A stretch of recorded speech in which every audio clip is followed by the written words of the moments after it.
Salam jemaat Tuhan yang dikasihi dimanapun saudara saat ini berada. Mari kita bersama-sama sepakat bahwa dimanapun saat ini saudara berada, bahwa kerajaan Allah, hadirat Tuhan tetap ada dimanapun saudara saat ini tinggal dan berada. Mari kita membawa hati kita, membawa pujian kita kepada Tuhan. Mari kita datang dengan hati yang haus kepada Bapa. Mari kita bersama-sama berdoa.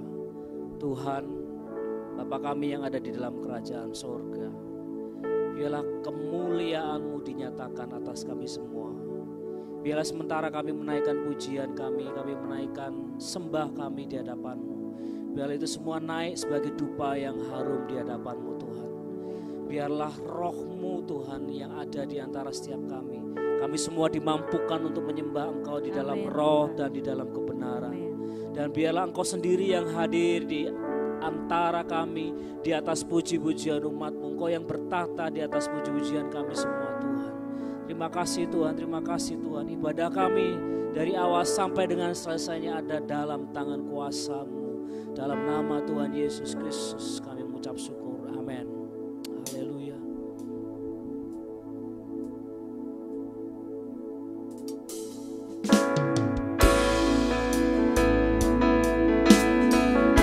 Mari kita bersama-sama berseru, Yesus, sebab Ia yang senantiasa menjadi sahabat kita dimanapun kita berada.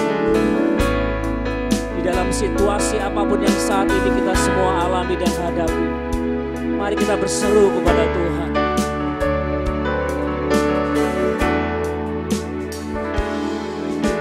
Sebab ada Tuhan yang hidup, maka jiwamu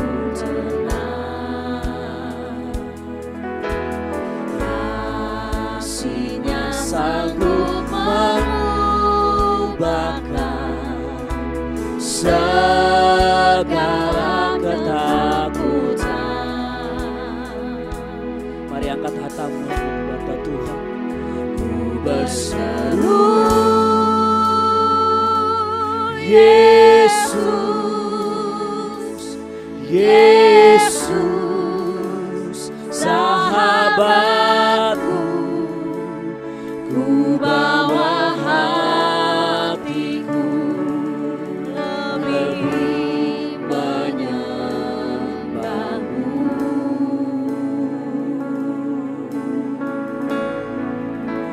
Ku berseru, Yesus, Yesus, Kau Tuhanku.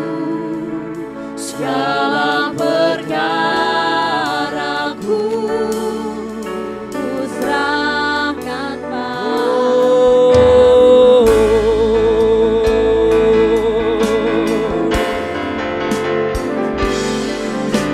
Sebab ada Tuhan yang hidup, maka jiwamu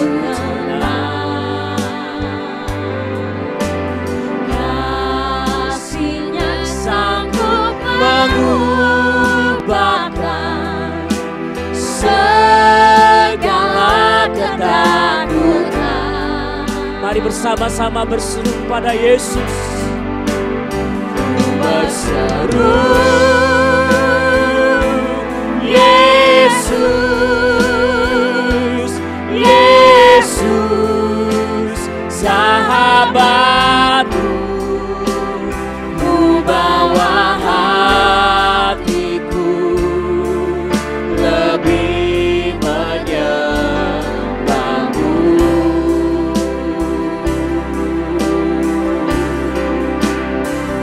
Berseru,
sama-sama berseru kepada Tuhan. Ku berseru,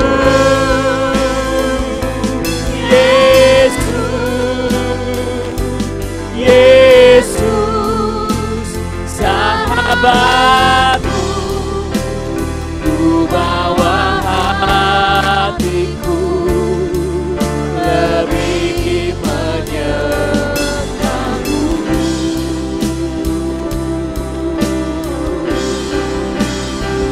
Berseru,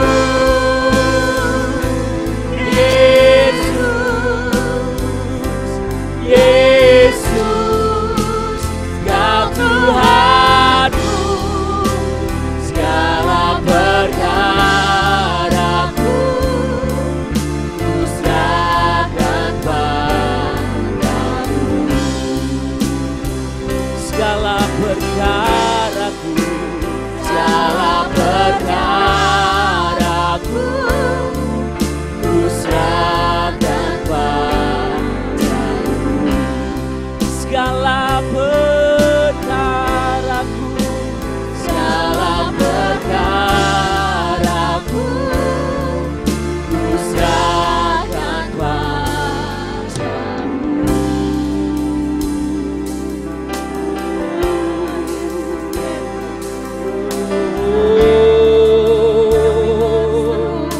Mari jemaat Tuhan dimanapun saudara saat ini berada, angkat hatimu kepada Tuhan. Biarkan Roh Kudus membawa kita ke tempat yang lebih tinggi, membawa kita ke dalam hadirat-Nya. Sebab di dalam hadirat-Nya kita menemukan ketenangan. Sebab di dalam hadirat-Nya kita menemukan kemenangan. Sebab di dalam hadirat-Nya kita bisa memandang kebaikan Bapa. Oh, haleluya, haleluya.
Meskipun dari hidup kita yang hancur,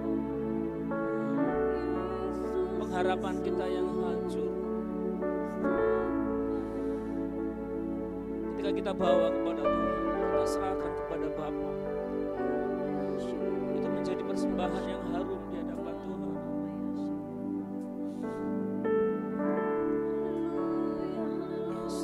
Mari kita berkata, Tuhan, Kau beri yang terbaik bagimu.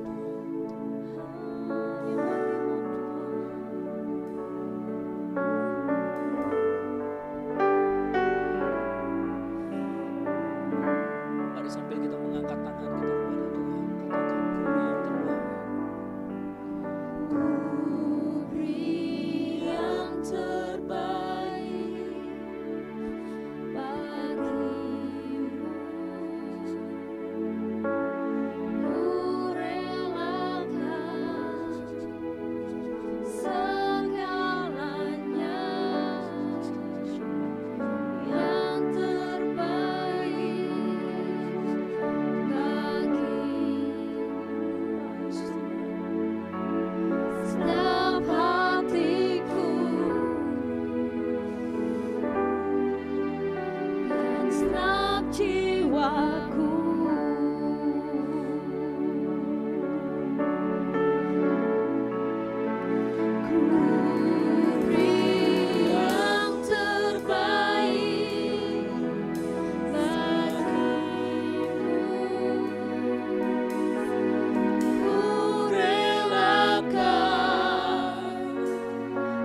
dimanapun saudara saat ini berada, kita semua bisa memberi yang terbaik bagi Tuhan segenap hidup kita.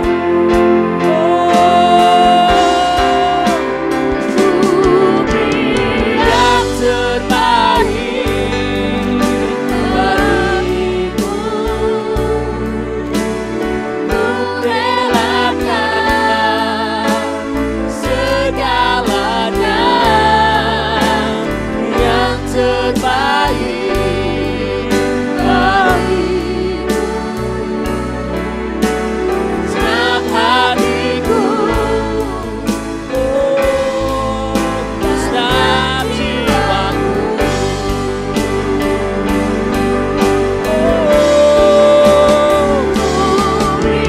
Yang terbaik bagimu, relakan segalanya.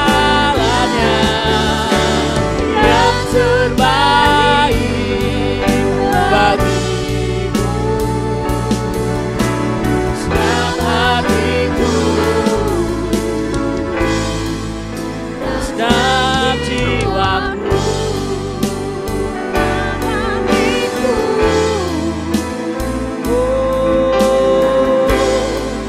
Senang jiwaku, sekali lagi katakan senang hatiku.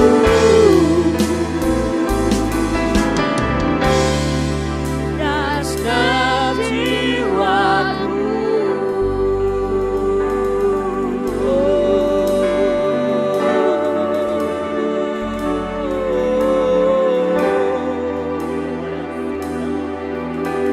Segalanya, segalanya.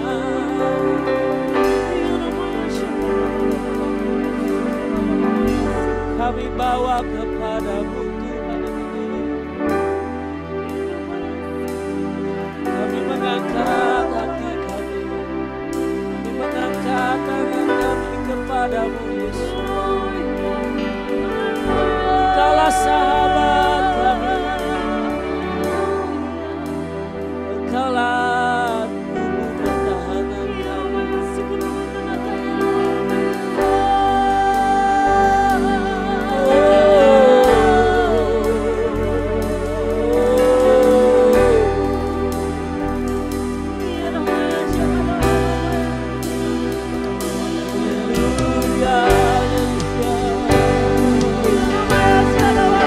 Mari bersama-sama kita mengangkat suara kita kepada Tuhan. Nyanyian-nyanyian yang baru kita naikkan kepada Tuhan sebagai pujian, sebagai sembah kita kepada Yesus.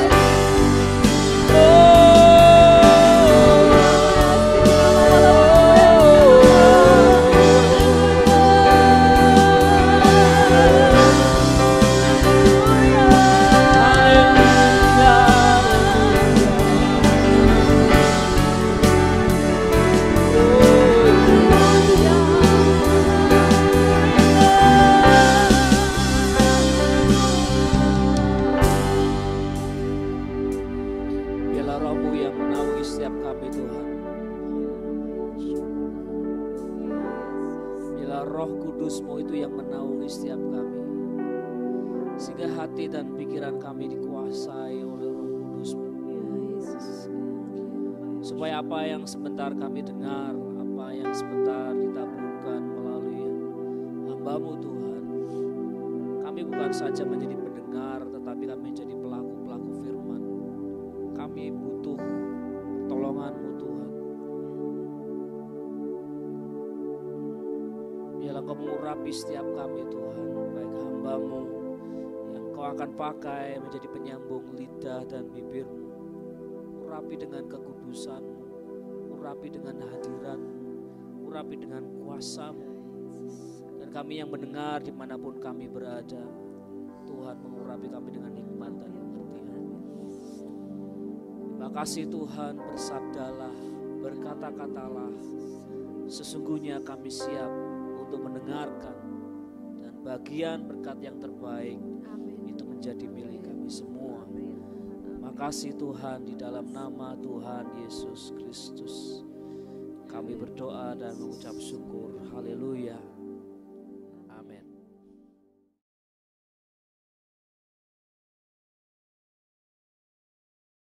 Shalom Bapak Ibu, saudara sekalian yang dikasihi Tuhan. Damai sejahtera dan sukacita jadi bagian dalam kehidupan kita sekalian. Kita kembali akan mendengar firman Tuhan, dan saya berikan judul Dipuji Tuhan. Kita baca dalam 2 Korintus pasal 10 ayat ke-18. Saya bacakan 2 Korintus pasal 10 ayat ke-18. Sebab bukan orang yang memuji diri yang tahan uji, melainkan orang yang dipuji Tuhan. Amin. Setiap orang itu senang mendapatkan pujian dari sesama manusia. Dan itu memang wajar. Kalau kita melihat ada orang yang baik, suka menolong kita dan menolong sesama manusia, lalu kita katakan pada orang lain bahwa orang itu orang baik, suka menolong sesama manusia. Tapi kalau kita memuji orang lain, jangan kita memuji di depan orang itu. Itu membuat dia menjadi sombong dan dapat jatuh di dalam dosa. Kita memuji orang lain kalau dia tidak ada di situ. Ya. Nah, ini Bapak Ibu sekalian. Dan kita lihat sini dicontoh dalam Alkitab, di dalam Kisah Rasul pasal 10 ayat 12, ini cerita tentang Kornelius. Dia seorang perwira. Dan saat Kornelius ini mendapatkan penglihatan kepada Tuhan, lalu dia mengutus 3 orang. 1 bawahannya dia, dan 2 ini pembantunya, untuk mencari Bapak Petrus. Dicari di situ, dan dia melakukan perintah Kornelius, sehingga Pak Petrus bertemu, ya, 3 orang ini yang mencari Pak Petrus, dia ketemu. Dikatakan bahwa saya ke sini diutus oleh Bapak Kornelius untuk memanggil Bapak ke tempatnya, ke rumahnya. Lalu bawahan Bapak Kornelius ini, orang yang dekat dengan dia mengatakan, di dalam ayat itu dikatakan bahwa Bapak Kornelius itu orang yang baik hati, orang yang takut kepada Tuhan. Nah, jadi kita tahu kalau ada orang yang dekat dengan kita mengatakan sesuatu yang baik, itu benar-benar baik, yang dekat. Ya. Nah, ini. Jadi apa yang dilakukan oleh Bapak Kornelius ini dibicarakan oleh bawahannya. Seperti tadi saya katakan, Dia katakan bahwa dia orang yang sangat baik dan orang yang takut kepada Tuhan. Nah itu. Dan itu memang seperti tadi saya katakan wajar, pantas kalau diceritakan kebaikannya kepada orang lain. Sebab dia melihat sendiri, dia merasakan sendiri, sehingga dia dapat menceritakan kepada orang lain. Nah, ini. Tapi ada juga orang yang memuji dirinya sendiri, bukan orang lain, tapi memuji kebaikan dirinya sendiri. Ya, diceritakan pada teman yang dekat. Dia ceritakan bahwa dia banyak membantu orang, menolong orang. Nah, itu. Dan kita tahu ini juga sangat bahaya sekali membuat orang itu menjadi sombong. Ya, karena dia bangga membanggakan dirinya dapat melakukan sesuatu yang baik. Ya. Nah, ini kalau kita lihat dalam Alkitab banyak yang dialami oleh orang Farisi. Orang Farisi itu tokoh agama, pemimpin agama Yahudi. Dia dikatakan orang rohaniawan, ya. Nah, ini. Tapi dia saat berada di dalam bait Allah bersama dengan pemungut cukai, dia ngomong sama Tuhan, aku tidak seperti orang itu. Ya. Lalu dia ceritakan bahwa aku berpuasa 1 minggu 2 kali dan aku membayar 1/10. Ya, itu dia ceritakan tentang apa yang dikerjakan, yang dibuat. Ya. Nah, ini sangat berbahaya sekali bagi orang itu dapat sombong, sebab dia merasa baik dan seperti orang lain, ya, dan orang seperti ini mudah jatuh, ya, mudah jatuh di dalam pencobaan, mudah jatuh berbuat dosa, ya. Nah, ini. Tapi seperti tadi yang kita baca, bahwa orang yang dipuji Tuhan, dia adalah orang yang tahan uji. Wah, ini luar biasa. Ya. Jadi ini yang benar. Sebab Tuhan itu melihat yang di luar sampai ke dalam hati manusia. Banyak kali orang sesama kita manusia melihat hal-hal yang di luar saja. Tapi Tuhan yang memuji, ini benar-benar dia itu orang yang benar, orang yang baik, ya. Nah, itu. Dan dikatakan tahan uji. Saya berikan contoh satu orang yang diceritakan dalam Alkitab yang dipuji Tuhan adalah Ayub. Ya. Itu kita lihat Ayub, dia tahan menghadapi segala ujian. Ujian dihadapi oleh Ayub ini sangat berat sekali. Nah, ujian yang datang daripada Tuhan itu untuk menaikkan level kita lebih tinggi lagi. Dalam pelayanan, dalam pekerjaan, ya, itu naik lagi. Seperti anak sekolah, kalau ingin naik kelas, harus berani menghadapi ujian itu. Dan ujian itu Tuhan bisa pakai siapa saja. Iblis pun bisa Tuhan pakai, manusia pun Tuhan bisa pakai, ya, untuk menguji sesama manusia di situ. Nah, seperti Ayub yang dialami ini, ujiannya sangat berat sekali. Pertama kali dia diuji, hartanya habis, kekayaannya, ya. Yang kedua, anak-anaknya mati, 10 anaknya mati semua.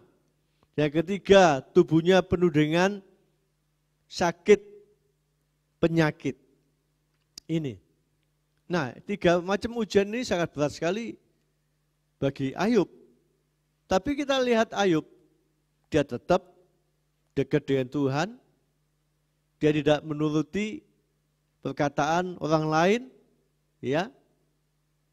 Sehingga kita tahu di sini seperti di dalam cerita Ayub pasal 1 ayat 8, pasal 2 ayat yang ketiga, ya.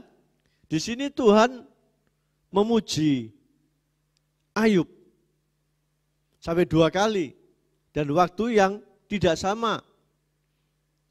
Pada waktu iblis datang pada Tuhan, Tuhan ngomong, iblis, kamu datang dari mana? Oh, aku dari jalan-jalan Tuhan, keliling dunia. Lalu Tuhan mengatakan, apa kamu tidak memperhatikan hamba-Ku Ayub? Tidak ada seorang pun di dunia ini seperti Ayub. Dikatakan apa? Ayub itu saleh, jujur, takut akan Tuhan, dan menjauhi segala kejahatan. Wah, ini luar biasa. Kalau sampai Tuhan yang memuji, wah ini luar biasa. Manusia saja kalau melihat salah satu sifat yang dimiliki Ayub, katakan dia orang yang saleh, wah dia cerita kemana-mana.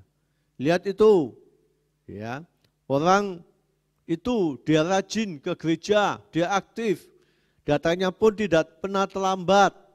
Dia juga suka doa di rumah, baca Alkitab, ya. Nah ini hanya satu saja. Tapi di sini yang dimiliki oleh Ayub ada 4 macam sifat yang di sini dikatakan tentang kesalehan. Yang pertama, Tuhan mengatakan di situ tentang kesalehan. Kesalehan ini saya lihat di kamus bahasa Indonesia itu artinya sungguh-sungguh, menjalankan ibadah, taat, suci, dan beriman kepada Tuhan. Nah ini, ya, puji Tuhan. Dan kesalehan Ayub, apa yang Tuhan katakan ini, itu disaksikan, diakui oleh istrinya sendiri. Pada saat Ayub mengalami banyak macam penderitaan yang dia alami, bahkan Ayub pun, ya, supaya dia menghujat Tuhan, agar dia jauh dengan Tuhan. Pada saat istrinya datang kepada Ayub, dia katakan, Ayub, Ayub, kutukilah Tuhanmu, kau kamu tetap tinggal dekat dengan Tuhan. Lalu Ayub mengatakan, kamu ini seperti perempuan gila. Ya. Dan kita tahu bahwa kesalehan Ayub ini mendapatkan pengakuan dari istri Ayub. Istri Ayub ini orang yang dekat dengan Ayub. Berarti ini benar. Ya, jadi kalau seperti orang dapat pujian dari orang dekat dengan kita, ini benar-benar betul. Seperti tadi, bawahan Kornelius, dia menceritakan tentang Kornelius, itu betul. Ya, nah ini orang yang dekat, ya, dengan Ayub. Bahkan juga dalam pasal 4 ayat 6, temannya yang dekat dengan Ayub, Elifas. Nah ini juga memiliki pernyataan bahwa Ayub ini orang yang saleh. Nah kalau teman ini berarti orang luar. Jadi orang luar, orang dalam mengakui bahwa Ayub ini orang yang saleh, orang yang taat menjalankan ibadah. Ya, nah ini. Yang kedua, seperti Tuhan tadi katakan bahwa Ayub orang yang jujur. Jujur itu dalam bahasa Indonesianya itu lurus hati, ya, ketulusan hati, ya. Nah ini, jadi betul apa yang dikatakan Tuhan kepada Ayub itu. Lalu yang ketiga, dikatakan bahwa Ayub ini orang yang takut pada Tuhan. Takut itu akan Tuhan, itu artinya menghormati, dekat pada Tuhan, melakukan perintah Tuhan. Beda orang yang takut dengan binatang buas. Itu orang bisa menjauhi. Tapi kalau orang dekat dengan Tuhan, takut akan Tuhan, orang itu dekat dengan Tuhan. Seperti Ayub ini, dia orang yang dekat pada Tuhan. Sehingga Ayub dikatakan bahwa Ayub tidak berbuat dosa dengan bibirnya. Ayub pasal 2 ayat 9 dan ayat yang ke-10. Walaupun istrinya mengajak Ayub meninggalkan Tuhan, tapi dikatakan pada istrinya, Ayub berkata pada istrinya, kamu ini perempuan gila. Masa kita harus menerima yang baik saja daripada Tuhan? Kalau kita mengalami demikian ini, apakah kita mau meninggalkan Tuhan? Lalu ayat 10 dikatakan bahwa dalam semuanya itu, Ayub tidak berbuat dosa dengan bibirnya. Nah ini.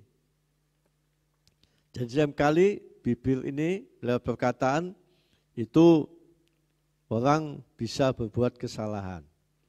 Lalu yang keempat dikatakan bahwa Ayub ini juga orang yang menjauhi kejahatan.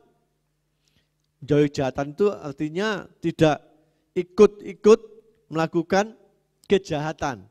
Kalau ada teman kita, keluarga kita, tetangga kita berbuat kejahatan, kita tidak ikut-ikut. Seperti Ayub ini. Ya, seperti Ayub. Seperti Ayub pasal 42, kita baca dalam ayat ini.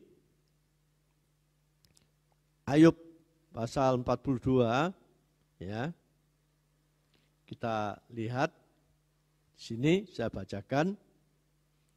Ayub pasal 42. Lalu ayat yang ke-7.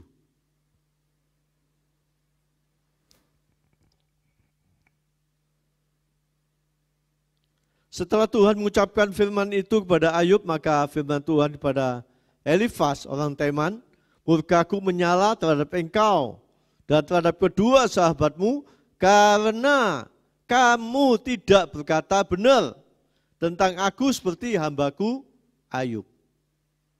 Jadi ini adalah pengakuan Tuhan bahwa Ayub dia adalah orang benar, dia tidak ikut-ikutan temannya melakukan kejahatan lewat mulutnya pada waktu dia bertemu dengan Ayub, pada saat Ayub dalam keadaan kesukaran, penderitaan, mengalami sakit penyakit.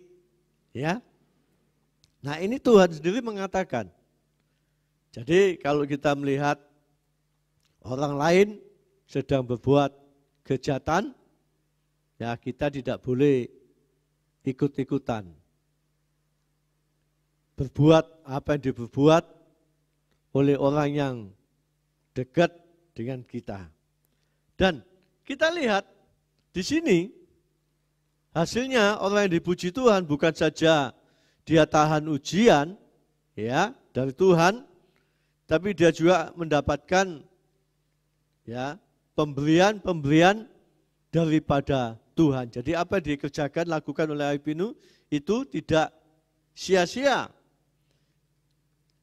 Dalam ayat 10 pasal 42 kita akan lihat apa yang diperoleh oleh Ayub dari Tuhan. Ya. Lalu Tuhan memulihkan keadaan Ayub setelah ia meminta doa untuk sahabat-sahabatnya, dan Tuhan memberikan kepada Ayub 2 kali lipat dari segala kepunyaannya dahulu.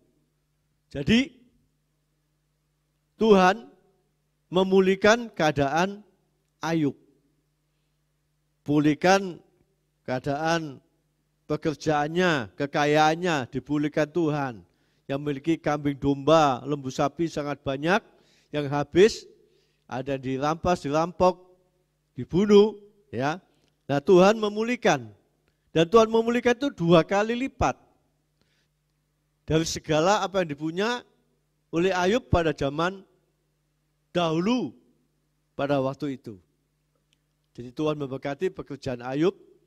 Tidak tahu dengan lewat apa Tuhan sehingga membuat binatangnya ini bisa banyak jumlahnya. Ya Tuhan mungkin ya membuat binatang-binatang ini beranak tidak hanya 1, 2, mungkin sekaligus beranak bisa 4, bisa 3. Sehingga binatangnya cepat jadi banyak dan jumlahnya bertambah-tambah. Wah, ini luar biasa. Kalau bukan Tuhan, tidak akan bisa seperti ini. Dalam keadaan orang yang telah habis kekayaannya, ya, sehingga kembali pulih pekerjaannya, kekayaannya. Lalu kita lihat juga yang kedua, rumah tangga Ayub dipulihkan. Pada waktu Ayub menghadapi penderitaan, sakit penyakit, istri Ayub jauh dari Ayub. Malah dia katakan, Ayub, coba kamu kutuki Tuhan Allahmu. Ya, di situ. Nyatanya dipulihkan rumah tangganya. Nah buktinya apa? Dia memiliki anak 10. Loh, kalau orang punya anak 10 itu kalau tidak dipulihkan oleh Tuhan, tidak akan punya anak sampai banyak gitu. Pulih kembali anaknya. Kembali Tuhan berkati anaknya, bahkan anak-anaknya yang perempuan itu dikatakan oleh Tuhan cantik-cantik. Ya, di negeri itu cantik-cantik. Nah, ini pulihkan rumah tangganya. Sehingga istrinya dan Ayub dapat lagi dekat, dapat lagi saling mencintai, saling mengasihi, ya, sehingga wujudnya anak. Lahirkan anak sampai 10. Wah, kalau Tuhan tidak kasih kekuatan si Ayub, tidak bisa memiliki anak sebanyak itu. Sebab usianya pada waktu itu sudah cukup banyak juga Ayub dan istrinya. Ya. Nah, lalu lagi kita lihat kesehatan Ayub dipulihkan oleh Tuhan. Buah sakitnya seperti itu, ya, bisul-bisul, luka-luka, sampai gatalnya digaruk dengan pecahan botol, ya, bahkan dia duduk di atas abu di situ, tapi sini kembali dia kuat dan kembali dia sehat. Wah, ini luar biasa. Kalau bukan Tuhan yang memberikan kekuatan, kesehatan, tidak akan mungkin jadi seperti ini. Bahkan juga Tuhan tambahi usianya 140 tahun. Jadi usianya pada waktu itu, ya, ditambah 140 tahun. Sampai dikatakan oleh Alkitab, di dalam ayat 16, 17, pasal 42 Ayub itu, dia dapat melihat keturunannya sampai keempat. Keempat ini apa ini? Anak, cucu, cicit, terus apa lagi? Ya, jadi cangga. Wah, sampai keturunan 4 ini luar biasa. Luar biasa. Sekarang tidak ada. Ya, sekarang tidak ada seperti apa yang dialami oleh Ayub. Nah, ini kalau Tuhan tidak kasih umur panjang, wah, Ayub sudah sampai bisa melihat keturunan sampai yang keempat. Wah, ini luar biasa. Ya, puji Tuhan. Biarlah kita sudah mendengarkan firman Tuhan. Mari sama-sama kita juga ingin dalam kehidupan kita ini mendapatkan pujian dari Tuhan. Kalau pujian dari sama manusia itu biasa. Kalau orang memuji dirinya sendiri itu juga biasa. Dilakukan oleh Tuhan, tapi kalau Tuhan yang memuji, wah, ini luar biasa. Ya, tidak semua orang mendapatkan pujian yang datangnya daripada Tuhan. Kalau orang dipuji Tuhan, dia tahan uji dan dia dipulihkan segala-galanya. Puji Tuhan, Tuhan berkati kita sekalian pada saat sekarang ini. Kita sama-sama masuk di dalam doa, kita akan datang kepada Tuhan. Terima kasih Tuhan Yesus buat firman-Mu yang kami sudah dengar bersama-sama, taruhkan dalam hati kami dan ajari kami melakukan. Mari Roh Kudus memimpin kami sehingga kami dapat merasakan berkat-berkat Tuhan dalam hidup kami sekalian. Engkau memulihkan keadaan kami, sekalipun keadaan zaman sekarang ini bertambah sulit, bertambah sukar, tapi bagi Tuhan tidak ada mustahil, dapat Tuhan lakukan sebagaimana dialami oleh Ayub. Terima kasih, baik Tuhan memulihkan rumah tangga kami, pekerjaan kami, kesehatan kami. Tuhan memulihkan kami semuanya. Biarlah hal ini terjadi buat kami sekalian. Berkati setiap telinga-telinga yang sudah mendengarkan firman-Mu, yang ikut menyaksikan ibadah online ini, Tuhan berkati kami semua juga. Biar berkat-Mu selalu ada dan turun ke atas kami semua yang sekarang ini dan sampai selama-lamanya. Berkat dalam nama Bapa, Anak dan Roh Kudus, berkat dalam nama Tuhan Yesus Kristus. Haleluya. Amin.